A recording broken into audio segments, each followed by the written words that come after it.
This is bamboo. And somehow, these strips have to become RMS Titanic. But this time, the challenge does not end when the hull looks right. I decided to build a 1.150 scale version with a removable side, capable of revealing several internal levels of the ship. And the more I studied the plans, the more I realized that Titanic's interior tells two stories at once. The story of the luxury that made her famous, and the story of the hidden divisions that became critical on the night of April 14th, 1912. The question was not only whether I could reproduce the ship, it was whether I could make her open up and still look like a real Titanic. The original was a little more than 882 feet long. At the scale I chose, my model would be almost 6 feet long, roughly 1.8 meters. That was large for a garage workbench, but necessary if stairways, corridors, machinery spaces, and compartments were going to look like real places instead of tiny marks behind windows. I spread the drawings over the bench, marked the center line, and started with the keel. But this build had one extra problem. The hull had to keep its shape, even after a large section of one side was removed. The real Titanic began taking shape in Belfast at Harland and Wolff. Her keel was laid on March 31st, 1909. After more than 2 years of construction, the hull was launched on May 31st, 1911, and the fitting out stage began. But an enormous amount of work was still hidden inside. Cabins, saloons, corridors, kitchens, machinery spaces, boilers, and piping that would turn an empty steel hull into a small floating city. In my garage, I began cutting bamboo frames and fitting each one into the keel. On a normal model, I could close the hull and reinforce it from the inside. Here, I needed to do the opposite. One side would have removable sections, so every frame also had to establish the correct height of the decks. After repeated measurements, I installed the first interior floors. For the first time, there was more than the shape of a ship on the workbench. There were levels, and those levels were the beginning of this project's main promise. If you enjoy watching historic ships rebuilt piece by piece, subscribe.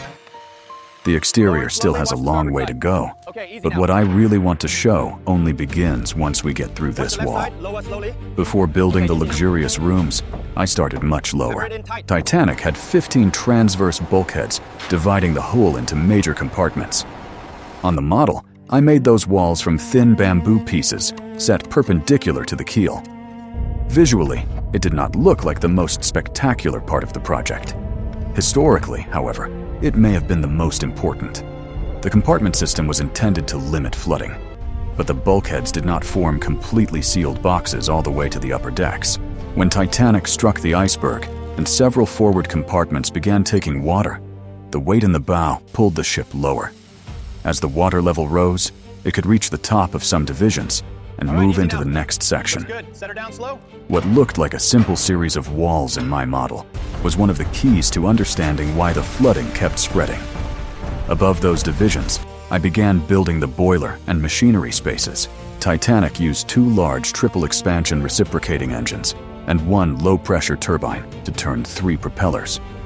I started with the major forms: cylindrical boilers, shafts, platforms, and the huge engines, using darkened bamboo, fine wire, and small metal parts. When I fitted the first machinery module into the hull, I could look through the open side and see another world beneath the passenger decks. That became the second major payoff of the build. From the outside, the model still looked incomplete. Inside, it was beginning to have depth. Then I moved several decks higher and changed the atmosphere completely. Titanic wasn't famous only because she was large. White Star Line sold comfort, space, and an experience that competed with hotels on land. First class offered a restaurant, Café Parisien, gymnasium, Turkish baths, swimming pool, and other leisure spaces. The famous forward staircase connected several levels and became one of the images most strongly associated with the ship. Building that staircase at 1/150 scale was a worse idea than it looked on paper. Every flight had to fit between 2 decks that were already fixed in place. I made the steps from extremely thin bamboo strips and the balustrade from even smaller pieces. On the first test, the staircase took up too much room. I dismantled it, reduced the width, and started again. When the second version finally fit, I added a small skylight above it. Inside the hull, it created the feeling of looking into a place rather than just a model. Next came the first-class dining saloon. I did not need to reproduce hundreds of chairs for the room to work visually. I needed rhythm, rows of tables, columns, light-colored paneling, and tiny lamps. In another module, I built an area inspired by Café Parisien. Lower down, I reserved space for the swimming pool and Turkish baths.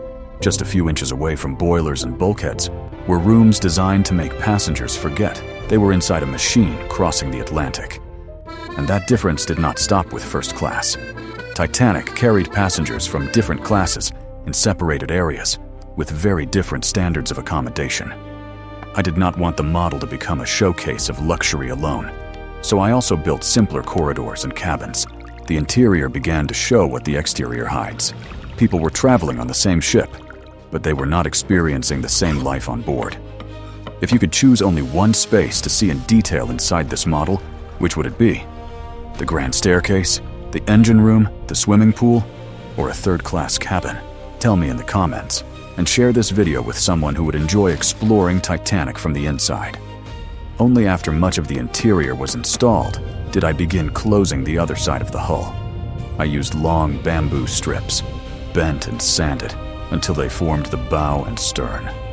The removable side was divided into discrete panels so that when they were installed, the ship would still have a clean silhouette. If the gaps were too wide, the model would look like a toy that came apart. If they were too tight, I could damage the paint every time I opened the interior. While I adjusted those panels, the real Titanic left Southampton on April 10, 1912, on her maiden voyage to New York, calling at Cherbourg in Queenstown. About 2,800 passengers and crew were aboard. Titanic carried 20 lifeboats, with a total capacity of roughly 178 people, far fewer than the number the ship was capable of carrying. On the night of April 14th, after receiving ice warnings, Titanic continued across the North Atlantic. At 11:40 p.m., Lookout Frederick Fleet spotted an iceberg ahead. The bridge reacted, but the ship struck the ice along her starboard side. The collision did not create one enormous open wound. The critical problem was water entering several forward compartments. On my model, I could literally point to those divisions and visualize what happened in sequence. The bulkheads that had looked like a technical detail became the center of the story. As the real ship's bow dropped lower, water reached levels the design could no longer contain. Meanwhile, the lifeboats began to be prepared. Some left the ship without using all of their available capacity. Titanic remained afloat for about 2 hours and 40 minutes after the collision, before disappearing beneath the Atlantic in the early hours of April 15th. More than 1,500 people died. That is why I did not want to turn the sinking into visual spectacle. The point of this reconstruction is to show how beauty, engineering, and vulnerability could exist inside the same structure. The disaster also triggered investigations and helped drive major international changes in maritime safety. Back in the garage, I began painting. The underwater hull received its characteristic red, the upper hull became black, and the superstructure turned white. The 4 funnels received White Star line buff with black tops, while the decks took on a light wood appearance. With color, the bamboo structure started to disappear visually, and Titanic began to emerge. I installed the lifeboats, davits, masts, ventilators, rigging, and small deck details. Then I returned to the open side and added discreet lighting inside a few spaces, just enough for the camera to see depth between the decks. I tested the removable panels repeatedly, correcting contact points until each section could come off without scratching the edges. The final test was simple. I closed the entire side and stepped away from the workbench. If someone looked at the model without knowing about the mechanism, it had to look like Titanic and nothing else.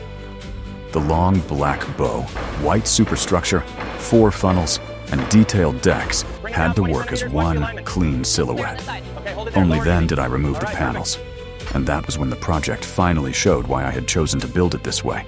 Behind the hull were the levels that had been growing quietly from the beginning. Passenger spaces, staircase, pool, service areas, boilers, machinery, and the bulkheads that helped explain the ship's final night. The exterior showed the legend. The interior showed how she worked, and also why she was vulnerable.